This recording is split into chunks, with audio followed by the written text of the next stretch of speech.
ল'ৰাই বিচাৰি পোৱা নাই হে। মাহেকত 700 টকা দিলে ক'ত ল'ৰা বিচাৰি পাব? লাগিলে মই 2000 টকা দিম। 2000 টকাটোত ইমান জোৰ নিদিব।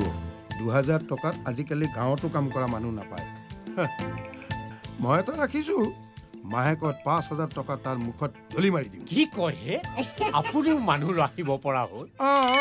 লাগিলে মই ঠিক কৰি দিম। কাকতিয়ে তাৰমানে অফিচত আজিকালি পুৰা মাল খাবলৈ লৈছে যেন পাওঁ। ময়ো বঢ়াই দিব লাগিব।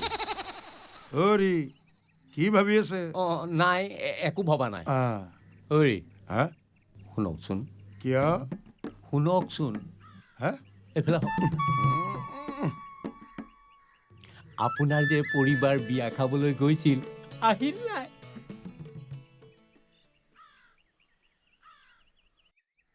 মোৰ পৰিবাৰৰ কথা ফুচফুচাই সুধিলে যে কিয়? নাই মানে মোৰ চাহ একাপ খাবলৈ মন গৈছিল। চাহ একাপ খাব নহয়? হয়।